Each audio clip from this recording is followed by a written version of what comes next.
Hey, what's up everybody? I'm Jason Fury from BackerKit here at CES 2019. I'm here with Florian from Soundbrenner to talk about his company and his overall crowdfunding experience. So, what's up? How's your CES going so far?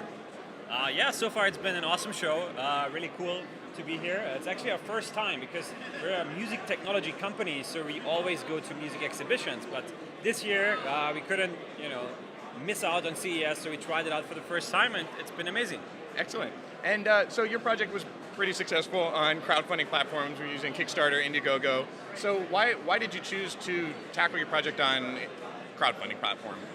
Yeah, so basically we already ran 2 crowdfunding campaigns. The first one was in 2015, and I would say back then it was really out of necessity, because as a consumer hardware company, you have to have so many expenses in advance before you actually get to make a product. So back then you just had to.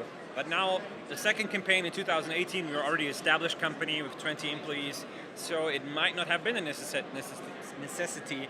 However, there's still awesome benefits. So for example, it gives us the chance to validate certain choices we make before we go into production. So for example, right now our new variable for musicians comes with a variety of straps, because we're also going a bit into the lifestyle world. We want to make it cool, we want to make it look, find stuff that people want, and testing color options and design options, leather, nylon, silicone on crowdfunding is awesome. And there are many other reasons that make crowdfunding, I think, a great choice for almost any consumer hardware entrepreneur. Right on, yeah. And a lot of people are in the stage where they're thinking about crowdfunding, they haven't done it yet, and we're trying to incentivize people that it's okay to try it out. If you're not funded the first time around, give it another shot. Use that momentum to start again and launch. What advice do you have for people that are trying to build an audience or hype around their product before they hit the launch button on, say, Kickstarter or Indiegogo? Yeah, I know before I ran my first campaign, it always seemed like so easy. Like you would see a couple of friends put something up on Kickstarter and then they raised $1 million. Like, wow, that sounds like the dream. But in reality, it's a lot of work, and it's all about the execution. That's why oftentimes it's less about the idea and more about the execution. Like my favorite example is Cool is Cooler. They ran an unsuccessful campaign, improved it, and then later ran the most successful campaign in the history, right? Right. So what would I recommend? Well, first of all, as we talked about, you need to have a community. That's really critical. And so that's what we focused on as well this time around. So don't try to be fancy and create hype and mystery. Just state what you do and show it to as many people.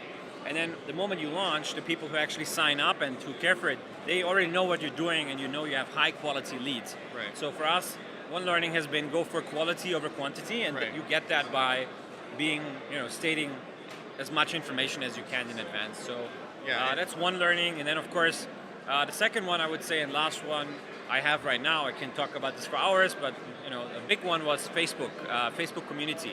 So you can create a group, and this is much better than getting likes on a page. No one sees what you post. But if you create a group, you actually have a real community, and we had like $200,000 in the first 24 hours. And those came almost exclusively from people out of our Facebook group. Just from Facebook. And so that's a really great vehicle you have, funneling people there. Yeah, and how is that different from, because a lot of people think Facebook ads is the way to go, which definitely can't hurt, but you have to target it properly. But I don't hear a lot of people saying, oh, start a Facebook group. So what's the difference between running ads and starting a group? And do they can you combine the two? Yeah, actually we did combine the two. So basically we tried to capture email addresses first through, we ran Facebook ads, we funneled those into email addresses, and then later through the email chains, we asked people to join the Facebook community. Sure. And basically, one mistake we did at the first campaign around was we left it at the emails, we infrequently connected with our audience, and by the time we actually launched on Kickstarter, they were kind of cooled off. You can think of a lot of people, they just browse Facebook, they see something cool, they sign up for it, and 1 hour later they forgot about it.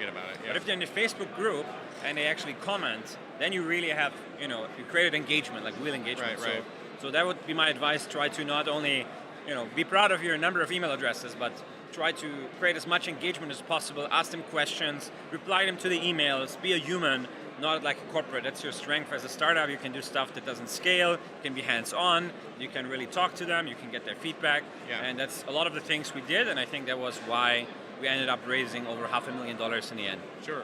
And we talk a lot about engaging your community and like building that trust with your community. What are a few examples of ways you would do that? Like, so say we have a ton of emails, we have that. Besides like comments on Facebook and responding to those, like what types of updates do you like to do, or what types of things do you think people really respond well to?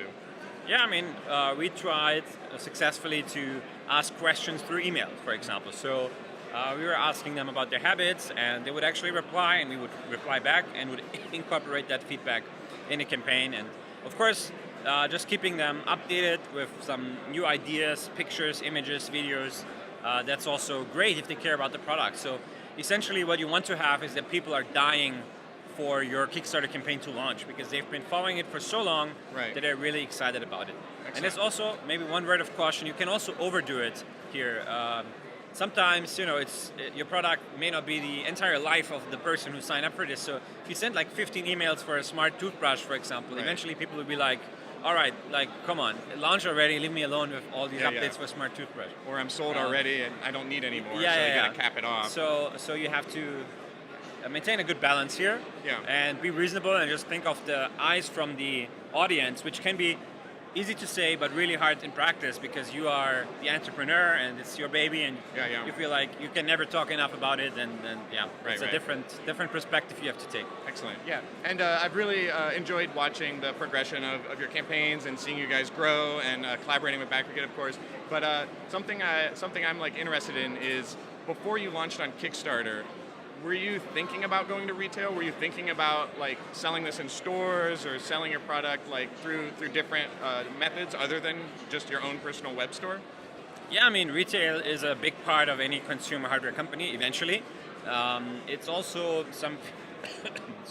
it's also something hard to figure out at first. So I remember when we ran after our first crowdfunding campaign, we were like, oh wow, now let's go to retail, and in one order we can get as many as throughout the entire campaign. And, there's all these fantasies you have.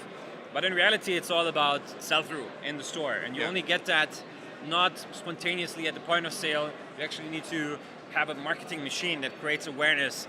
And that takes a longer time. So my advice is, like, now we're actually in retail in over 40 countries. But if you're just starting out, I would advise you to go and start through e-commerce, go to Amazon after the crowdfunding, set up your own website, build a marketing machine, digital marketing, social media, videos, content, blogs, PR. If you have all of that stuff going, then it's the right time to hit retail, because what you don't want to do is burn the bridges with retailers. Like, they may take a leap of faith and work with you, but then if they don't have sell-through, you're not going to win long-term. That's a fool's strategy. You want to have them win. It's a true partnership, and before you can guarantee that your partners win, don't go out and waste your time convincing others to believe in something that won't work. That's my advice. Yeah, excellent. And lastly, I think a lot of people think about how they were before they even crowdfunded. Like, who were they before, who they are now? You've learned a lot going along the process. So if you were to go back in time and talk to yourself a week before you launched your first project, what would you say? Hey, make sure you do this. You should have done this. Like, what's that one thing if you have it? Yeah, I would say that in our case, in our very first campaign, it was the lack of engagement. So we kind of already talked about that. I think it's really critical to not just collect email addresses. We had, I think, 20,000. We're super hyped about that, but then in the end, during our first campaign, not so many converted. And then during the second campaign, we learned from our mistake, and it went way better in terms of the conversion. Like, to share some numbers, I think the first campaign we had 0.5% conversion, which is very poor. And the second campaign we had 8%. So you can see, again, execution is everything. It's not up to just the idea, the product, or luck. It's up to how well you do your homework in crowdfunding, and you just, same for logistics, fulfillment. You just gotta put in the hours, figure out the best way to do it, and then your campaign will be a success. That sounds great. Yeah, makes a lot of sense. And I thank you for spending time with BackerKit. It's a really busy show, but looking forward to seeing what you guys come up with next. And I think our audience appreciates this space. So thank you. All right, thanks for having me. All right, peace.